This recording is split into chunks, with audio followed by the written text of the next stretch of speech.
Hello friends, my name is C Sonali Chaluka Kumar और आप देखना शुरू कर चुके हैं मेरा वीडियो ब्लॉग पिकअप कॉल।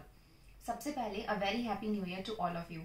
ये मेरी 2021 की पहली वीडियो है और मैं आशा करती हूँ कि ये एक पॉजिटिव चेंज लाएगी समाज में।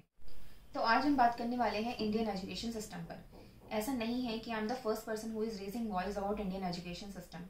We all know that Indian education system is not up to the mark. सबसे पहले मैं ये बताना चाहूँगी कि क्यों मैंने इस टॉपिक को चूज़ किया। मैं दिवाली पे या नए साल पर अपने क्लोज फ्रेंड और फैमिली से मिलती हूँ या उनसे फ़ोन पे बात करती हूँ। इस बार भी मैं बहुत से लोगों के घर गई और फ़ोन पे बात भी करी। सभी के बच्चे स्कूल गोइंग हैं और अपने लेवल पर बहुत अच्छा कर रहे हैं। मैं अपने एक फ्रेंड के यहाँ गई थी जिसकी बच्ची 4 साल की थी and she was super talented. एक छोटा सा रूम था उसके घर में जिसमें वो अपनी ऑनलाइन क्लासेस लिया करती थी and she is studying in one of the best school इन गाजियाबाद। उसने मुझे रामायण की कुछ बेसिक क्वेश्चंस का आंसर दिया। गांधी जी, झांसी की रानी जैसी अमेजिंग पर्सनालिटी पर एक्ट करके दिखाया। I was so impressed. पर क्या ये सब कुछ उसे उसके स्कूल वालों ने सिखाया था? नहीं। स्कूल वाले तो सिर्फ प्रोजेक्ट दे देते हैं। Prepare an act on Dussehra, prepare an act on Gandhi ji for 2 October, और एक्ट प्रिपेयर करते हैं हम, मतलब कि पेरेंट्स। अगर मुझे ही ये सब करना है तो मैं क्यों आपको 50,000 की क्वार्टरली फीस दूं? मैं आपको देने के लिए 50,000 रुपए कमाऊं या फिर अपने बच्चों के प्रोजेक्ट्स बनाऊं? इतने टफ होते हैं स्कूल प्रोजेक्ट्स कभी कभी कि हाउसवाइफ पूरा पूरा दिन लगी रहती है अपने बच्चों के प्रोजेक्ट्स कंप्लीट करने में। अभी ऑनलाइन क्लासेस चल रही है तो हालत और बेकार हो गई है। प्रोजेक्ट्स, होमवर्क, इवन एग्जाम्स तक दे रहे हैं पेरेंट्स। मुझे ये समझ नहीं आता कि ये सब करके हम अपने बच्चों को क्या बनाना चाहते हैं। कौन सा ज्ञान दे रहे हैं हम अपने बच्चों को ऐसे स्कूल में डालकर जहाँ ना उनकी कैपेबिलिटीज देखी जाती है, ना उनका इंटरेस्ट एरिया देखा जाता है, ना उनकी स्किल सेट देखी जाती है। बस एक भेड़ चाल में फेंक दिया जाता है। गुरु द्रोणाचार्य ने भी अपने स्टूडेंट्स के स्किल सेट और उनके कैपेबिलिटीज के अकॉर्डिंग उन्हें शिक्षा दी थी। और अब जब हम इतना आगे बढ़ गए हैं तो हमारा एजुकेशन सिस्टम एकदम पिछड़ गया है। मेरा फोन भी हर 4-5 महीने में अपग्रेड होता है, बट हमारा education system day by day degrade होता जा रहा है।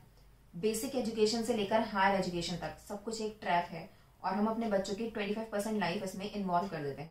आई नो हमारे पास न्यू एजुकेशन पॉलिसी 2020 है जिसमें गवर्नमेंट ने सच में अमेजिंग चेंजेस लिए हैं और मैं इस वीडियो के माध्यम से गवर्नमेंट से अपील करना चाहूंगी कि इस पॉलिसी को लागू करने के लिए जल्द से जल्द कदम उठाए जाएं। इसमें सच में बहुत पॉजिटिव चेंजेस हैं, जैसे नो लैंग्वेज बैरियर, मतलब अब 5th क्लास तक बच्चों को इंग्लिश या हिंदी में पढ़ना मैंडेटरी नहीं है, वो अपनी रीजनल लैंग्वेज में पढ़ सकते हैं। इससे रूरल एरिया में ड्रॉप आउट्स कम होंगे। Multi disciplinary education, it means कि आप साइंस के साथ साथ आर्ट्स पढ़ सकते हैं, आप फिजिक्स के साथ साथ आर्ट्स का कोई सब्जेक्ट भी पढ़ सकते हैं। मल्टीपल एंट्री और एग्जिट पॉइंट, मान लीजिए आपका कोई कोर्स 3 साल का है और उसमें आप फर्स्ट ईयर करके ड्रॉप आउट कर देते हैं तो आपको सर्टिफिकेट मिलेगा। सेकंड ईयर में अगर आपने छोड़ा तो आपको डिप्लोमा मिलेगा और अगर आपने कोर्स कंप्लीट किया तो आपको डिग्री मिलेगी। इससे ये फायदा होगा कि जो लोग ड्रॉप आउट कर देते हैं और फिर दोबारा से अपनी एजुकेशन स्टार्ट करना चाहते हैं तो उन्हें शुरू से स्टार्ट नहीं करना पड़ेगा, वो जहां से उन्होंने छोड़ा था वहां से फिर से शुरू कर सकते हैं। सिंगल रेगुलेशन, इसके अंदर लीगल और मेडिकल को छोड़कर सभी ऑर्गेनाइजेशन, सारे हायर इंस्टीट्यूशन एक ही ऑर्गेनाइजेशन, एक ही बॉडी के अंदर आएंगे। वोकेशनल एजुकेशन, स्किल इंप्रूवमेंट और क्रिटिकल थिंकिंग के लिए वोकेशनल एजुकेशन जैसी चीजें इंप्लीमेंट की जाएंगी। लोक विद्या, जिसमें हम अपने कल्चर को एजुकेशन के रूप में बच्चों को पढ़ाएंगे। डिजिटलाइजेशन, इसके अंदर हम छोटे छोटे गांव, छोटे छोटे शहरों में कैसे डिजिटल रूप में एजुकेशन को पहुंचाएं, इसकी प्लानिंग की जाएगी। All are really amazing changes, but सब कुछ अभी पेपर पे है और इसे ग्राउंड लेवल पर उतारना इतना आसान नहीं होगा क्योंकि ना हमारे पास इंफ्रास्ट्रक्चर है, ना हमारे पास क्वालिफाइड टीचर्स हैं। तो हम कैसे मान लें कि ये पॉलिसी इंप्लीमेंट हो जाएगी? आजकल गेस्ट टीचर्स हायर किए जाते हैं गवर्नमेंट स्कूल में ताकि उन्हें गवर्नमेंट जॉब के बेनिफिट्स ना देने पड़े। साथ ही साथ उनकी सैलरी भी बहुत कम होती है। उन्हें ये तक नहीं पता होता कि नेक्स्ट मंथ उनकी जॉब होगी या नहीं और हम उनसे एक्सपेक्ट करते हैं कि वो हमारे बच्चों को क्रिटिकल थिंकिंग और क्रिएटिविटी सिखाएंगे। और चलो मान भी लिया कि कुछ टीचर्स अपनी जॉब को लेकर बहुत सीरियस हैं, तो election duty, medical camp, traffic challans, ऐसे बहुत सारे काम करवाए जाते हैं टीचर्स से। एजुकेशन को छोड़कर उनसे बहुत सारी दूसरी चीजें करवाई जाती हैं। ऐसे बहुत से बच्चे देखे हैं मैंने जो पूरी एजुकेशन लेने के बाद भी 4-5 साल गवर्नमेंट जॉब की तैयारी में लगे रहते हैं।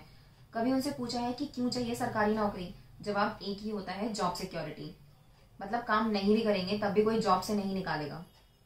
ये कामचोरी वाली बातें, स्टूडेंट्स कामचोरी वाली बातें इसीलिए करते हैं क्योंकि करंट एजुकेशन सिस्टम वो कॉन्फिडेंस देता ही नहीं।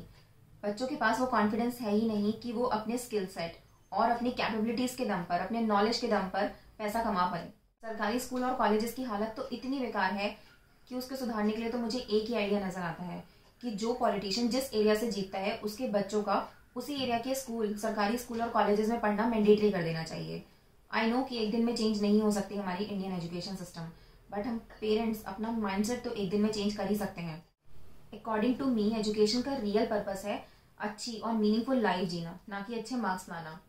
I request all the parents कि आज वो अपने आप को प्रॉमिस करें कि वो अपने बच्चे के लिए एक द्रोणाचार्य बनेंगे, उनके स्किल सेट, उनके इंटरेस्ट एरिया पर काम करेंगे, ना कि उनके प्रोजेक्ट और होमवर्क पर। अपने बच्चों की क्रिएटिविटी, इनोवेशन, न्यू आइडियाज और प्रॉब्लम सॉल्विंग अप्रोच, ऐसी चीजों पर फोकस करेंगे, ना कि उनकी मार्कशीट पर। उन्हें डिग्री की नहीं, नॉलेज और कॉन्फिडेंस की इंपॉर्टेंस समझाएंगे।